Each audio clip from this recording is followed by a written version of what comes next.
Jumpa lagi sobat, melanjutkan kisah Jejak di Balik Kabut karya Esa Mintarja untuk sobat semua. Selamat menikmati, salam sejahtera dan bahagia untuk Anda sekeluarga.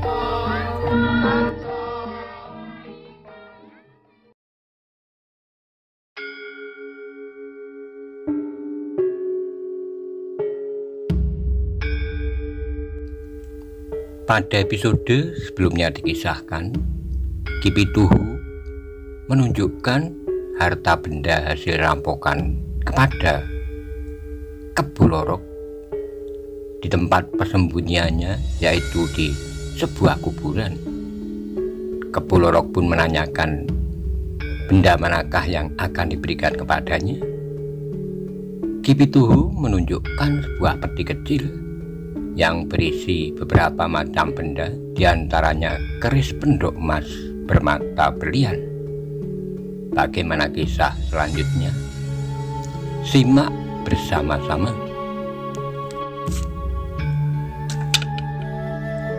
Ambillah, berkata Kebo Lorok, tetapi kemudian Kebo Lorok berkata pula, tetapi aku ingin berpesan kepada kalian. Jika kalian menemukan sebuah cincin yang bermata 3 buah batu akik, maka aku memerlukannya. Cincin dengan mata 3 buah batu akik, bertanya Kipituhu. Bukankah hal itu tidak biasa? Biasanya sebuah cincin hanya mempunyai sebuah mata batu akik. Berbeda dengan cincin yang memakai hiasan intan, berlian atau mutiara.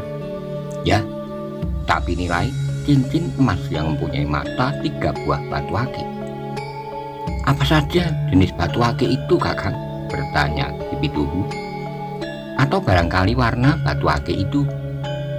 Kebo Lorok termangu-mangu sejenak, namun kemudian ia menggelengkan kepalanya sambil menjawab, aku belum tahu, tetapi dalam waktu dekat aku akan segera mengetahuinya. Baiklah Kakang, jika kami menjumpai cincin bermata 3 buah batu akik, maka cincin itu akan kami serahkan kepada Kakang. Terima kasih. Kebo Lorok mengangguk-angguk. Namun tiba-tiba saja Kebo Lorok menjadi tegang. Diangkatnya wajahnya sambil berdesis perlahan. Ada sesuatu yang tidak wajar di sini. Maksud Kakang? Ada orang lain, jawab Kebo Lorok. Maksud Kakang? Siapkan orang-orangmu, timbun kembali barang-barang ini, perintah Kebo Lorok sambil menyelipkan keris yang diperuntukkan baginya itu di pinggangnya. Kipituhu masih belum tanggap akan keadaan, tapi ia memang sudah memerintahkan kepada orang-orang yang bertugas menggalinya, timbun kembali barang-barang itu. Orang-orang pun dengan cepat menimbun kembali lubang-lubang yang telah digalinya.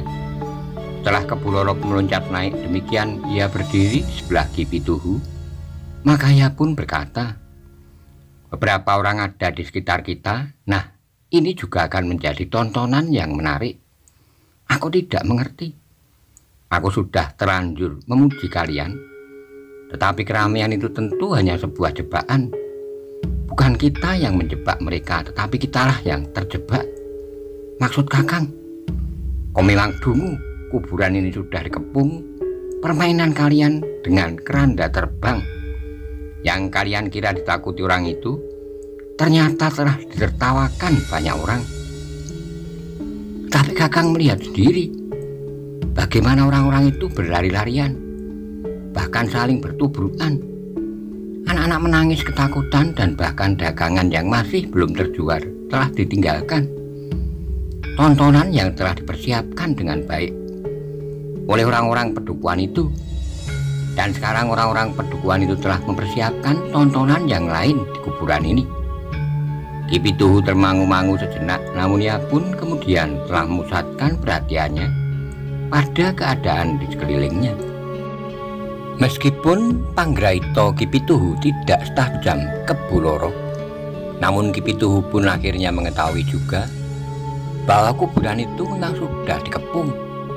Berapa orang mampu mendekat tanpa menimbulkan bunyi gemerisik. Tetapi anak-anak muda pedukuhan yang tidak memiliki landasan ilmu yang cukup tidak dapat meredam sentuhan kakinya dengan dedaunan kering yang bertebaran di sekitar kuburan, daun pohon kamboja dan daun sebatang pohon preh yang besar yang tumbuh di pinggir kuburan. "Setan, orang-orang pedukuhan," geram Ki Pituhu. "Mereka datang untuk menyerahkan nyawa mereka. Apapun yang akan terjadi, tetapi ternyata bahwa mereka sudah mengetahui permainanmu. Mereka tahu bahwa kerandamu tidak menakutkan mereka, bahkan justru telah menjadi olok-olok yang memalukan." "Tidak," sahut Ki Pituhu. "Tentu ada yang berkhianat di antara orang-orang kita. Pada saatnya kita akan mengetahui, tetapi sekarang kita akan membabat mereka seperti membabat batang ilalang." Suara Ki Pituhu itu pun meninggi. "Keinginan Kakang Kebulorok akan terlaksana. Bukankah Kakang ingin membantai mereka?" Kebulorok pun menggeram. Sementara itu orang-orang yang menimbun barang-barang hasil kejahatan yang disembunyikan itu sudah hampir selesai. Namun pada itu orang-orang pedukuhan memang telah mengepung kuburan itu. Ki Bekel yang semula berada di tempat keramaian bersama beberapa orang anak muda yang berpakaian serba hitam telah berada di tempat itu pula. Dalam ketegangan yang mencekam terdengar suara adek panatas menggetarkan udara malam yang dingin. "Kebulorok, kau tidak mempunyai kesempatan lagi. Menyerahlah. Kau dan orang-orangmu sudah dikepung." "Siapa yang telah mencoba untuk membunuh diri di sini?" geram Kebulorok. "Aku datang bersama banyak orang, jauh lebih banyak dari orang-orangmu. Jika kau ingin membunuh diri, jangan kau bawa orang-orang yang tidak bersalah. Biarlah mereka pergi sebelum mereka terbujur mati di kuburan ini. Kami datang untuk menangkapmu, menghentikan petualanganmu. Namamu yang menakutkan itu harus berakhir di sini. Katakan siapa kau, kenapa kau datang dan memperalat orang-orang pedukuhan yang dungu itu. Mereka tidak tahu apa yang mereka lakukan dan dengan siapa mereka berhadapan. Kami sadar sepenuhnya terhadap tugas kami kali ini. Selama ini kami dengan hati-hati mengamati permainan keranda terbangmu yang menarik itu. Orang-orang beberapa pedukuhan yang lain telah benar-benar dicekam ketakutan. Karena itu, sudah waktunya permainan kasarmu itu dihentikan." "Siapa kau?" teriak Kebulorok. Suaranya menggeletar mengguncang dedaunan, gemanya terdengar susul menyusul bersaut-sautan. Jantung orang yang mengepung kuburan itu telah tergetar pula. Teriakan Kebulorok terdengar seperti panggilan maut dari lubang kubur yang bertebaran di kuburan itu. Tapi terdengar adek panatas tertawa pendek, katanya, "Kebulorok, kau ingin menakut-nakuti kami? Kau belum menjawab siapakah kau?" "Namaku Adek Panatas. Aku juga penghuni pedukuhan itu. Memang sudah agak lama aku pergi, tetapi sekarang aku sudah kembali." "Kau memang berani. Kau sebut namamu yang tidak akan pernah aku lupakan. Kenanglah namaku jika kau sempat hidup untuk waktu yang lebih panjang. Aku berharap bahwa kita akan bertemu lagi." Kebulorok menggeram, sementara Adek Panatas berkata selanjutnya, "Kebulorok, kenapa kau tidak pertimbangkan kemungkinan yang lebih baik, menyerah misalnya? Anak iblis kau!" Ki Pituhulah yang berteriak. "Kau harus mati, tapi kau akan menjadi orang terakhir yang kami bantai malam ini, agar kau sempat melihat bagaimana tetangga-tetanggamu mati sia-sia di kuburan ini." Adek Panatas tertegun sejenak. Ia mendengar suara yang lain, tetapi Adek Panatas yakin bahwa orang pertama itulah yang bernama Kebulorok. "Siapa pula kau Kisanak?" bertanya Adek Panatas. "Persetan dengan pertanyaan itu, tapi bersiaplah, aku akan melumpuhkanmu dan memberi kesempatan kepadamu melihat korban kesombonganmu itu. Aku atau kau yang akan menyesali kejadian ini?" "Cukup," bentak Kebulorok. "Bersiaplah, kami akan mulai membantai orang-orang dungu itu." Adek Panatas pun segera memberi syarat kepada Ki Jogoboyo agar para bebau segera disiapkan. Mereka akan menebar dan memimpin kelompok-kelompok laki-laki dan anak-anak muda dari Pedukuhan. Bahkan ada di antara mereka bekas prajurit yang sudah terbiasa bermain dengan senjata. Ki Jogoboyo yang tanggap akan isyarat segera menghubungi para pebau untuk segera mempersiapkan diri. Di antara mereka yang mengepung kuburan itu adalah Paksi Pamekas. Ia telah pernah berada di antara anak-anak muda Pedukuhan yang telah dikenalnya dengan baik. Selama ia berada di Pedukuhan itu dan selama Dek Panatas mempersiapkan perlawanan terhadap Kebu Lorok, maka Paksi sudah berada di antara anak-anak mudanya. Tetapi Paksi sama sekali tidak menunjukkan kelebihannya. Ia berusaha untuk berada pada tataran yang sejajar dengan anak-anak muda Pedukuhan itu. Malam itu Paksi menjadi gelisah. Seorang di antara para perampok itu sebelumnya telah menemuinya dan bahkan berusaha untuk membunuhnya. Orang itu mengatakan kepadanya bahwa ia sudah mengetahui bahwa Paksi telah melihat rahasia yang tersembunyi di kuburan ini.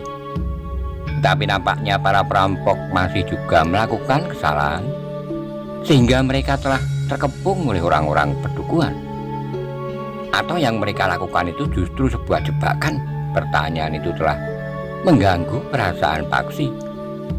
Jika benar para perampok itu telah menjebak Ki Begel dan Dek Panatas serta orang-orang Pedukuhan, maka keadaannya akan menjadi sangat buruk, karena para perampok tidak lagi dapat mengendalikan diri.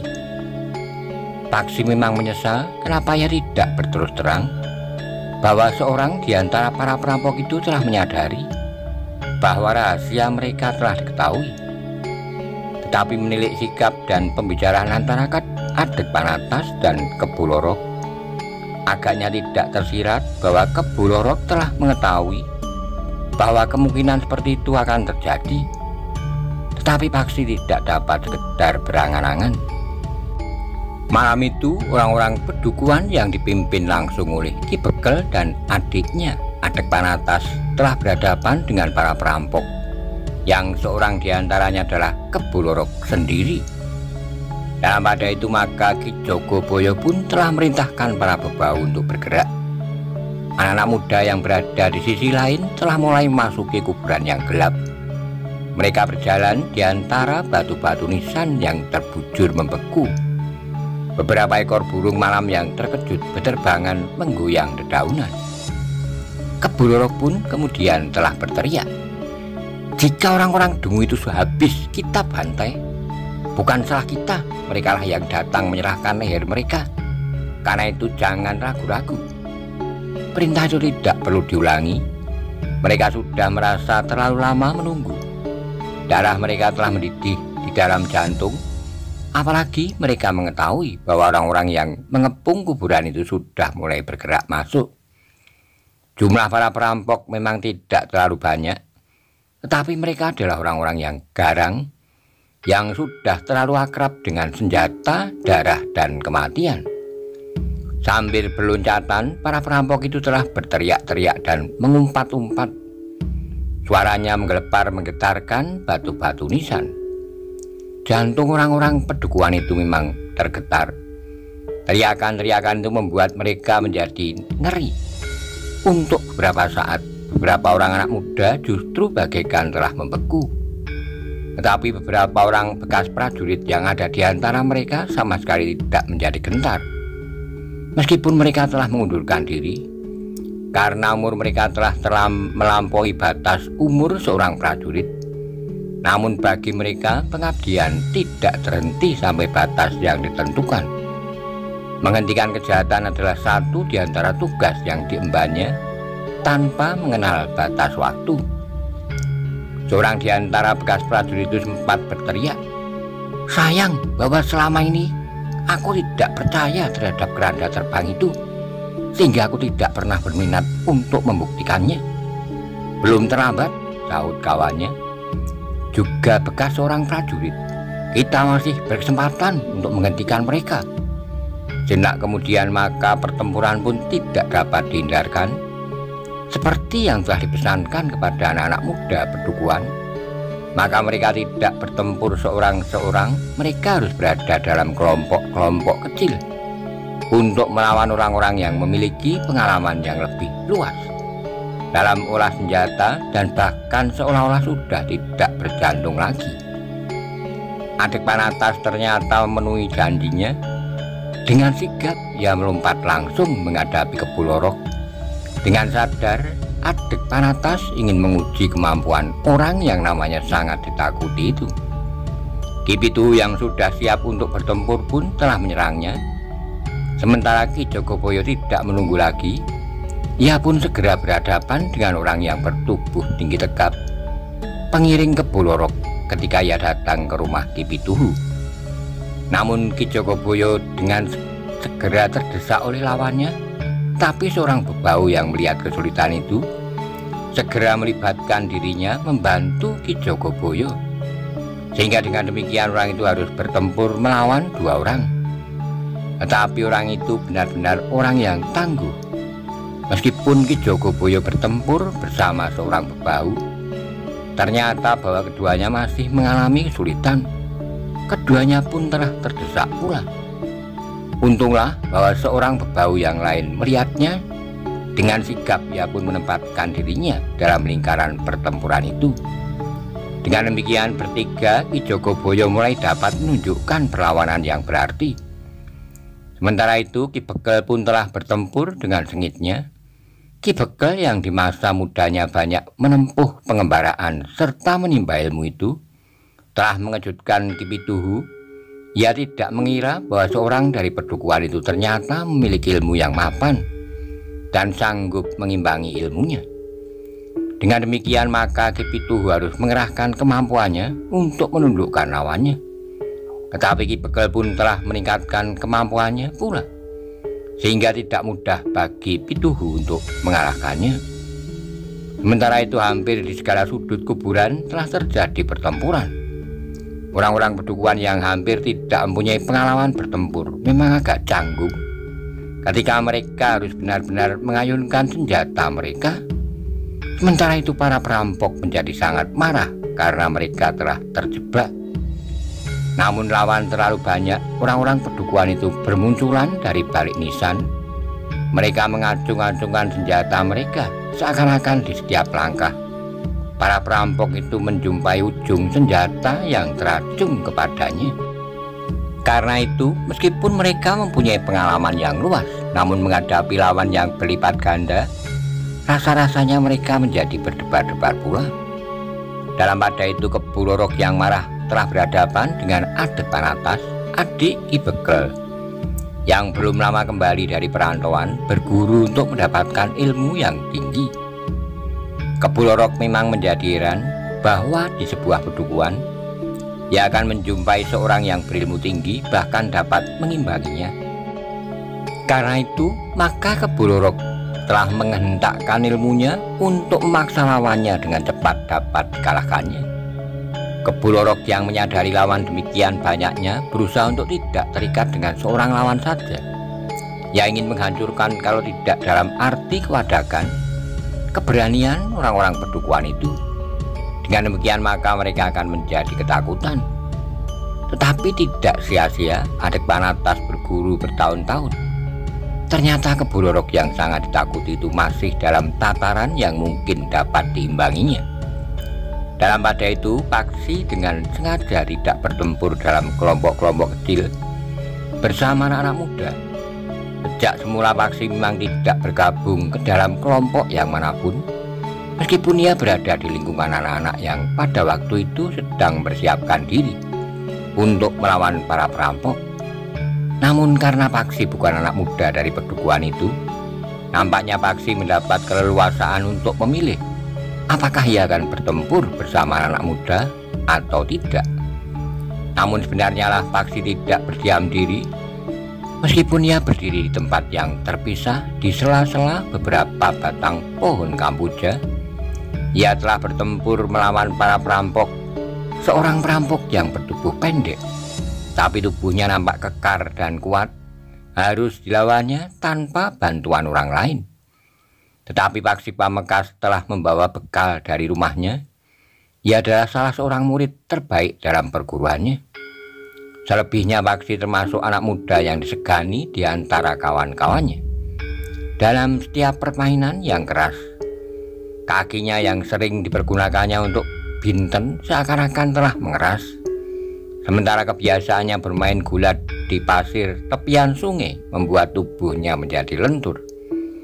Karena itu, maka dalam waktu yang tidak terlalu lama, maka justru Paksi telah melumpuhkan lawannya. Ketika kakinya yang terayun deras sekali tanpa tepat mengenai ulu hati lawannya, maka lawannya itu pun segera jatuh tersungkur sambil mengerang kesakitan. Paksi sudah siap untuk membunuh orang itu, tapi ia menjadi ragu-ragu.